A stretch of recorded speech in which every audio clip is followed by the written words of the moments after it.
Epístola que escribió el apóstol Pablo a los creyentes en el Evangelio en la ciudad de Filipo, Filipenses capítulo 2. Aunque quiero resaltar solo una expresión, vamos a leer toda la sección desde el versículo 5 hasta el versículo 11. Filipenses capítulo 2, versículo 5. Si no tiene su Biblia a la mano, puede poner atención, por favor, a la lectura de la palabra de Dios. El apóstol Pablo dice a los creyentes en Filipo: haya pues en vosotros este sentir que hubo también en Cristo Jesús, el cual, siendo en forma de Dios, no estimó el ser igual a Dios como cosa a que aferrarse, sino que se despojó a sí mismo, tomando forma de siervo, hecho semejante a los hombres, y estando en la condición de hombre, se humilló a sí mismo, haciéndose obediente hasta la muerte, y muerte de cruz. Por lo cual Dios también le exaltó hasta lo sumo, y le dio un nombre que es sobre todo nombre, para que en el nombre de Jesús se doble toda rodilla de los que están en los cielos, y en la tierra, y debajo de la tierra, y toda lengua confiese que Jesucristo es el Señor, para gloria de Dios Padre. Confiamos que Dios es poderoso para bendecir su palabra leída en cada corazón. En el siglo pasado, en un pueblo de la campiña inglesa, en un pub, un bar, un boxeador, un antiguo boxeador, estaba libando, tomando unas copas en ese pub. Se veía en sus manos y en sus rostros las evidencias de una vida en el boxeo, del maltrato que había recibido. Una joven entró a ese bar vendiendo unos folletos cristianos con mensaje evangélico. Y cuando llegó a donde él estaba, él le dijo: te compro uno si me cantas una canción. La muchacha aceptó el reto. Le dijo: haga que todos guarden silencio para yo cantarle un himno. Entonces él era respetado. Él dijo: guarden silencio, que ella va a cantar. Y cuando todos hicieron silencio, ella empezó a cantar: en el monte Calvario estaba una cruz, emblema de afrenta y dolor, mas yo amo a Jesús, que murió en la cruz por salvar al más vil pecador. Esa es la primera estrofa. Cantó el coro: gloriaréme solo en la cruz, en sus triunfos mi gozo será, y en el día de eterna salud mi corona Jesús me dará. Siguió cantando: y aunque el mundo desprecie la cruz de Jesús, para mí tiene suma atracción, pues en ella llevó el Cordero de Dios de mi alma la condenación. En la cruz de Jesús, donde su sangre vertió, hermosura contemplo sin par, pues en ella triunfante a la muerte venció, y mi ser puede santificar. Yo quisiera seguir en pos de Jesús y su menosprecio llevar, y algún día feliz con los santos en luz, en la gloria con él he de estar. Gloriaréme solo en la cruz, en sus triunfos mi gozo será, y en el día de eterna salud mi corona Jesús me dará.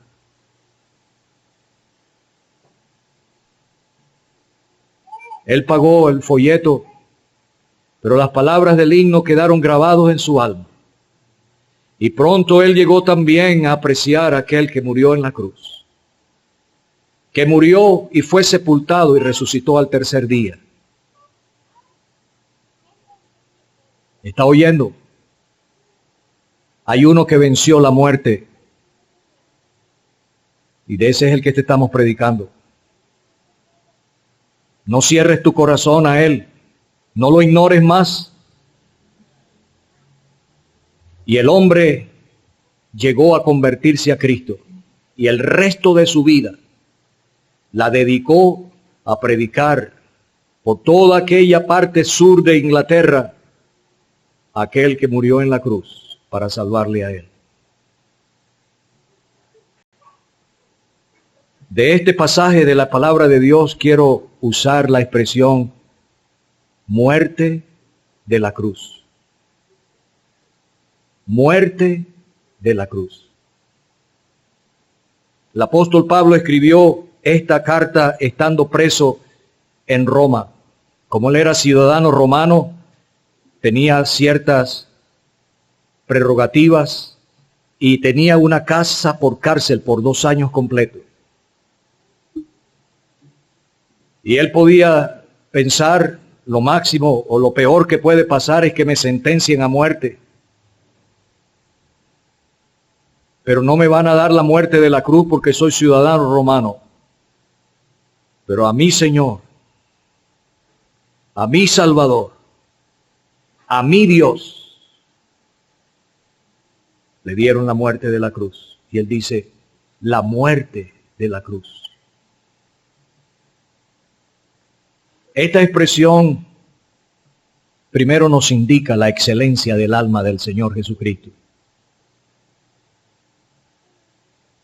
Él es el único que ha vivido aquí en la tierra, que ha hecho la voluntad de Dios perfectamente, completamente, continuamente, permanentemente.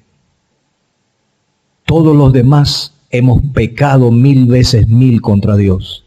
Aún las personas que se creen buenas, que dicen, ¿de qué me voy a arrepentir si yo no he matado a nadie? Yo hago lo mejor que puedo, soy un buen ciudadano, un buen hijo, buen padre, etcétera. Ninguno puede satisfacer plenamente las demandas de santidad y de justicia divina. Medellín es una ciudad muy inmensa. ¿Habrá algún habitante de Medellín que sea tan santo como Dios es? ¿Te conoce alguno o alguna? ¿Tan perfecto como Dios es? Pues precisamente el que murió la muerte de la cruz, a las afueras de los muros de Jerusalén, en un lugar llamado de la Calavera, contado entre los impíos, entre los inicuos, porque fue crucificado en medio de 2 malhechores, como el peor de los 3. Los soldados romanos se equivocaron y lo pusieron en el medio, como el peor de los 3 que crucificaron ese día.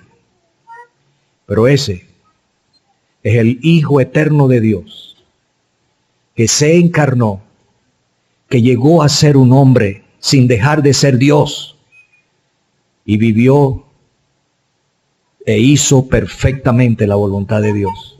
Fíjese lo que dice el apóstol. El apóstol está presentando el sentir, la mente, lo que hizo el Hijo de Dios, existiendo, siendo en forma de Dios. Esos son los atributos divinos. Él es coigual con el Padre, coigual, coeternal con el Espíritu Santo.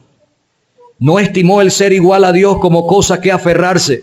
Él pudo decir en el cielo, pensando en mí, Samuel es un pecador. Samuel es horrible en su carácter, feo por el pecado.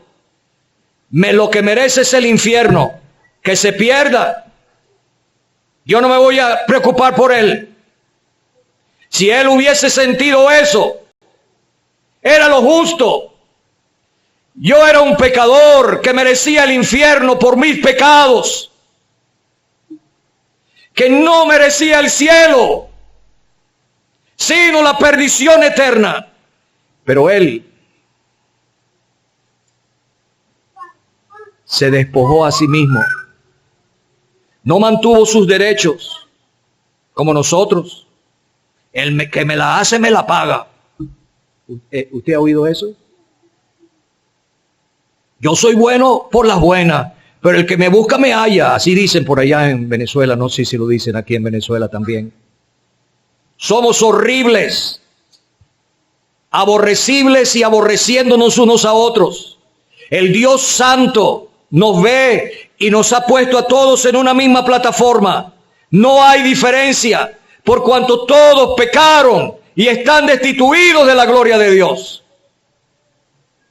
Allá cuando éramos pequeñitos había una cosita que decíamos los muchachos: adiós, que te vaya bien, que te pise el tren y te ponga la cara como un sartén. ¿Qué es eso? Eso es homicidio en el corazón. Y el médico aquel que estaba leyendo las escrituras y llegó a Romanos 3, donde Dios tiene 14 acusaciones contra todo ser humano. ¿Usted sabía que ante el trono de Dios hay un expediente abierto con su nombre y su apellido? Que usted ha sido acusado ante el trono de Dios como pecador. Que ahí está un libro negro con todas sus obras. Si usted llega a morir en sus pecados sin arreglar ese problema con Dios, en el día del juicio, un libro con su nombre, su expediente, va a salir a la luz. No es que Dios necesita escribir en un libro para recordar los pecados. Él es omnisciente, lo sabe todo. Pero Él va a ser justo en el día del juicio. Cada pecador lanzado al lago de fuego va a saber: estoy aquí porque lo merezco, porque pequé 1000 veces 1000 contra Dios. Y él estaba leyendo Romanos 3, no hay justo ni aun uno, no hay quien entienda, no hay quien busque a Dios, todos se desviaron, no hay ni siquiera uno. Y él estaba calladito y seguía leyendo. Su lengua, su boca es como veneno de áspid debajo de su lengua. Él sabía, yo algunas veces hablo y hay veneno en mis palabras. Pero llegó al punto donde dice: sus pies se apresuran a derramar sangre. Y él dijo: aquí Dios se equivocó conmigo, porque yo soy médico, yo más bien me apresuro para salvar vida. Y estaba peleando con la palabra de Dios. Pero en el pueblo que estaba, por años ya, llegó un médico joven con conocimientos más actuales, mente fresca, y los clientes, los pacientes de él fueron dejando de venir a su consultorio para irse a donde estaba el médico nuevo. Y un día por la tarde, el secretario de él le dijo: doctor, ¿usted sabe quién más se fue para el médico nuevo? ¿Quién? Don fulano de tal, un hombre muy importante en el pueblo. Y a él se le salió sin pensar: ojalá se muera. Y se acordó del versículo: sus pies se apresuran a derramar sangre. Y él dijo: Dios tiene razón, hay homicidio en mi corazón. Pero aquí hay uno que se despojó a sí mismo del uso de sus prerrogativas como Dios. Dejó el ambiente celestial donde era adorado, el centro de la adoración angelical, y vino a este mundo. Se hizo esclavo de Dios. Su padre llegó a ser su Dios, porque él vino para hacer la voluntad de Dios. Y no fue que le dijo al padre: bueno, yo voy para la tierra, me voy a encarnar, tú me preparas cuerpo para yo darlo en sacrificio, pero tienes que prepararme una cuna ahí y un castillo y un palacio bien grande. No, amigo. El dueño de todas las cosas, el heredero de todas las cosas, cuando nació, tuvo que ser acostado en un pesebre hediondo, porque no hubo lugar para ellos ni siquiera en el mesón.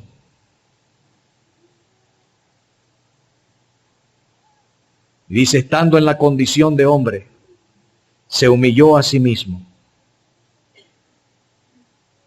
haciéndose obediente hasta la muerte y muerte de cruz. 7 pasos en su descenso.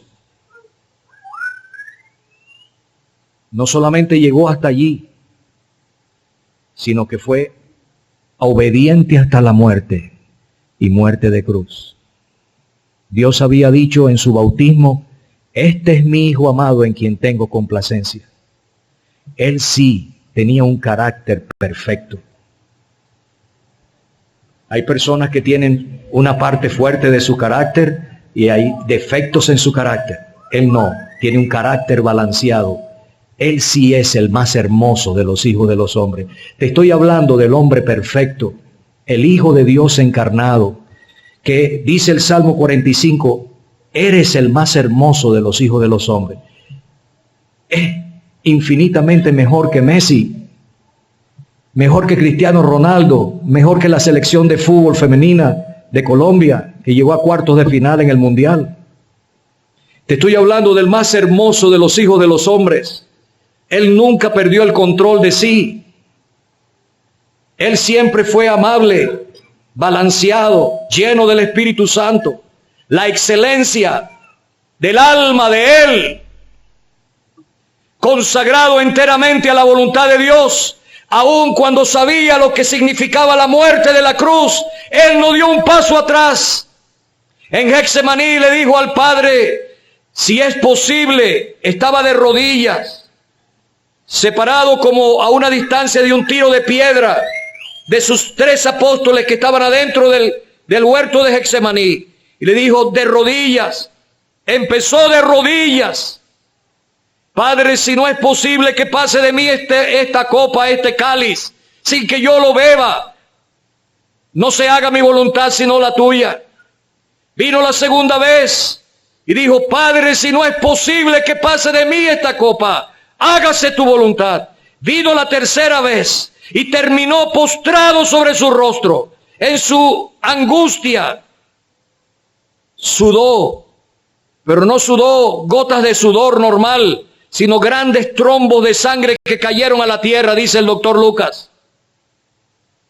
Y él dijo las mismas palabras de la segunda vez, si no es posible que pase de mí esta copa, sin que yo la beba, hágase tu voluntad. La muerte de la cruz, Él estuvo dispuesto a hacerlo porque esa era la voluntad del Padre para Él. No había otra manera de salvarnos. Era la voluntad de su Padre que Él muriera así. Pero allí también vemos la extensión del aborrecimiento, del odio, de la maldad del ser humano. ¿Sabe cómo trató el mundo al Hijo de Dios? Le dio la muerte de la cruz. La muerte de la cruz era la peor muerte que aplicaba el Imperio Romano. Se inició con los persas, pero ellos lo habían perfeccionado para dar la más grande tortura al que moría sentenciado a muerte de cruz. Clavaban, no era aquí, como está pintado por allí, sino aquí, en medio de estos 2 huesos aquí, donde se unen aquí y forman la muñeca. Porque ni un solo hueso de él fue estillado, roto. La Biblia dice, no quebraréis hueso suyo. Por aquí hay una terminación nerviosa. Uno se puya nada más, una pullita y ¡ay! ¿Cómo será meter un clavo de 13, 18 centímetros por aquí, traspasando esa terminación nerviosa?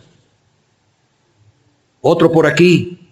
Los clavos de la cruz, dijo Tomás.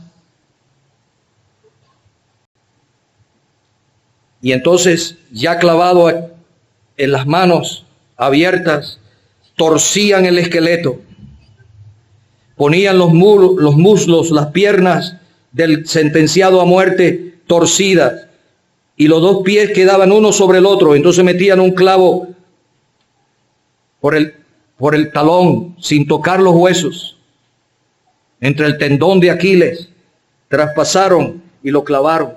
lo torcían para darle más tortura. Para uno poder respirar ya era una respiración volitiva. Normalmente nosotros sin pensarlo estamos respirando.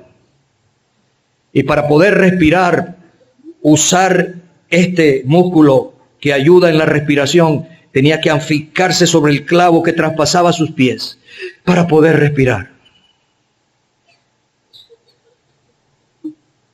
La muerte de la cruz, la extensión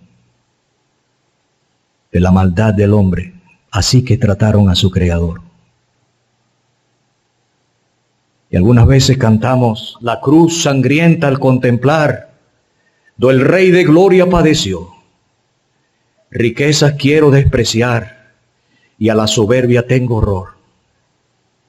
Sus manos, su costado y pie, de sangre manadero son, y las espinas de su sien, mi culpa que no es leve, las clavó.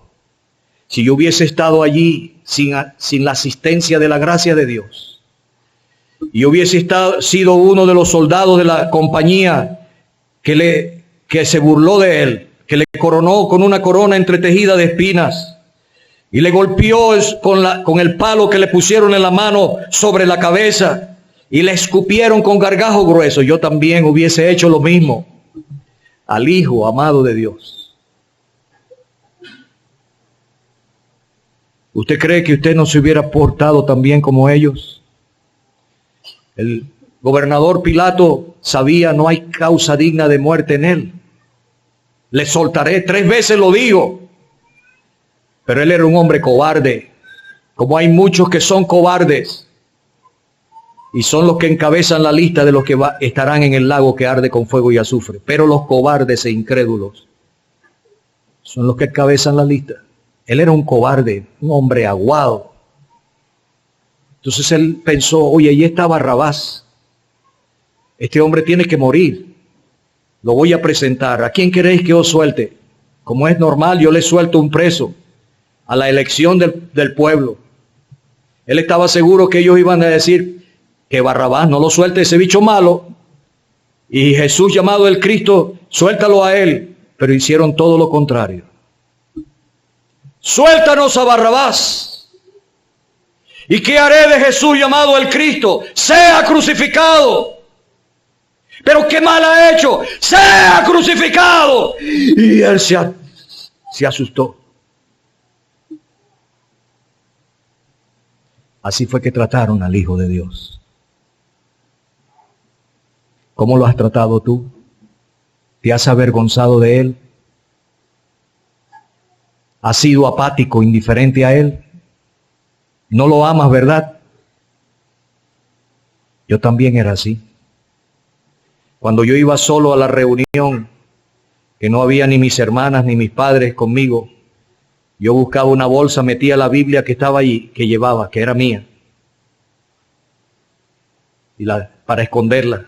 Y cuando había muchachos por la avenida que decían, evangélico, picapiedra, porque así que llamaban a los evangélicos en Puerto Cabello en ese tiempo todavía. Yo decía, yo no soy evangélico, esos son mis padres. Me avergonzaba de él. La muerte de la cruz nos presenta la extensión de ese aborrecimiento para él. Pero también es la exhibición del amor de Dios. ¿Hasta dónde Dios estaba dispuesto a llegar para salvarte a ti, amigo? Salvarme a mí. ¿Hasta dónde estaba dispuesto Dios? Hay algunos, cuando están despertados a sus pecados, se preguntan, ¿será que Dios podrá perdonarme a mí que he sido tan malo?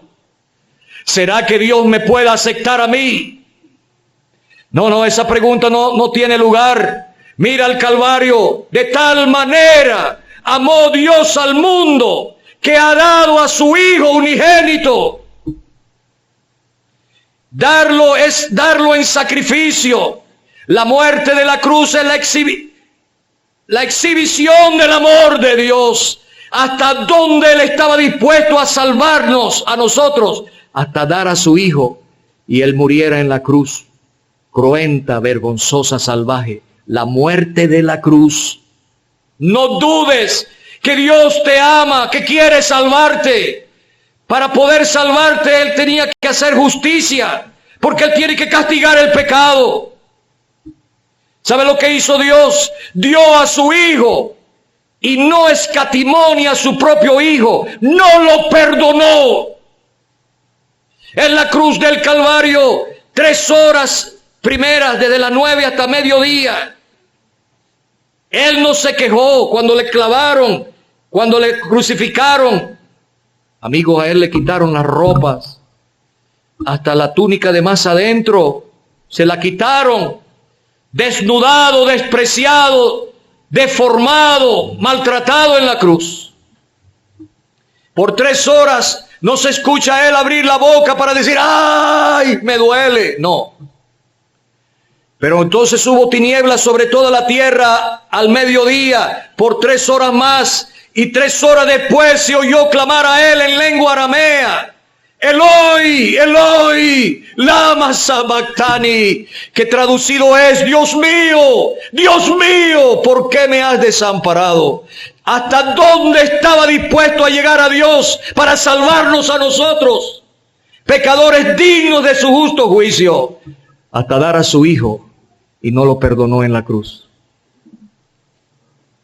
Don Noel Maquiono, un predicador del Evangelio de Irlanda del Norte, que ha vivido más de 40 años predicando el Evangelio. Él vive en Oriente de Venezuela. Él nos contó el caso de una mujer joven que desde niña estuvo en la clase bíblica. Y ella después se casó con un inglés y fue a vivir en Inglaterra. Y después de un tiempo casada, tuvieron un bebé. Oye, su bebé, su hijito. Y un día él llegó del trabajo y la encontró en la sala de estar, atendiendo su bebé con cariño, como solo una madre puede hacerlo. Y él la miró y observó con admiración y complacencia cómo ella amaba a su bebé. Y nada más para echar broma, le dijo, ¿tú estarías dispuesto a dar al bebé por otra persona? Y ella dijo, no, y agarró fuertemente su bebé, no, jamás. Él estaba echando broma, le dio la espalda y salió de la sala. Al rato volvió y la encontró bañada en lágrimas. ¿Qué pasa, mi amor? ¿Qué pasa con el niño? ¿Qué te pasa? ¿Por qué estás llorando? Después que te dije que no estaba dispuesto a morir, a dar mi hijo, a morir por otro. Imposible, no soy capaz. Juan 3:16, que aprendí en la escuela dominical, vino a mi mente. De tal manera amó Dios al mundo que ha dado a su Hijo unigénito. Yo no soy capaz de dar a mi hijo para morir por otro. Pero Él dio a su Hijo para morir por mí. Y allí, recordando lo que había aprendido en su infancia, aceptó a Cristo como Salvador. ¿Cómo lo supieron los hermanos en Irlanda? Cuando ella volvió a Belfast de visita, ella fue al local evangélico donde estaba la clase bíblica, donde ella aprendió la palabra de Dios y le contó a los hermanos lo que había pasado. Oh, mi amigo, queremos decirte que Dios quiere salvarte. Él mantiene su justicia porque castigó al justo. El apóstol Pedro dice, Cristo padeció, a la verdad padeció. Es una realidad. Padeció por causa de los pecados, el justo a favor de los injustos, para llevarnos a Dios. Pero esta expresión llegó a ser obediente hasta la muerte y muerte de cruz. También habla de la exaltación en las alturas máximas del Señor Jesucristo. Porque dice, inmediatamente después que dice, y muerte de cruz, por lo cual Dios le exaltó hasta lo sumo y le ha dado un nombre que es sobre todo nombre, lo resucitó de entre los muertos. Él viajó por todos los cielos y se sentó en el tercer cielo, en el paraíso, en la casa del Padre, en el mismo trono de Dios. Está por encima, pero muy por encima de todo. Le exaltó hasta lo sumo y le ha dado un nombre que es sobre todo nombre. Hasta ahora tú no te has doblegado ante ese nombre. Hasta ahora tú no te has rendido a Él. Hasta ahora tú no has puesto tu confianza en Él. Le has cerrado la puerta de tu corazón. Le has ignorado. Pero mira, hasta los demonios se sujetan a ese nombre. Para que en el nombre de Jesús se doble toda rodilla de lo que está en el cielo y en la tierra y debajo de la tierra. ¿Ya tú doblaste tus rodillas ante Él? La exaltación en las alturas máximas del Señor Jesucristo. No hay uno aquí que con valor esté dispuesto a dejar al mundo y seguir a Cristo. Dejo al mundo, sigo a Cristo, porque el mundo pasará, mas su amor bendito por los siglos durará. Él resucitó de entre los muertos, está exaltado. Toda lengua tiene que confesar que Jesús es el Señor, por las buenas o por las malas. Voluntariamente, obligatoriamente. Tú lo puedes hacer ahora, voluntariamente, para tu salvación. Abrir tus labios para confesar su nombre. No habrá uno aquí valiente. 2 hermanas creyentes, por el bautismo que Él mandó, se van a identificar públicamente con Él. He muerto al mundo, vivo ahora para Dios. Se necesita coraje para pararse firme en contra de la corriente de este mundo y decirle adiós al pecado, a la vida mundana, para seguir a Cristo. Él es digno, mi amigo. Vino desde las alturas de gloria al polvo de la vergüenza de la cruz para salvarnos. Ahora está exaltado hasta lo sumo. Yo siempre, cuando paso por ahí, permítame unos minutos más para referirle lo que pasó en Belfast, cuando había los choques, las peleas, la matazón, la lucha entre los protestantes y los católicos. Un hermano mayor, con canas, responsable de la asamblea de esa zona de la ciudad, siempre los sábados iba con jóvenes para predicar en algunas esquinas de la ciudad. Y estaban en eso, y venían un poco de hombres de eso, grandotes, fornidos y borrachos.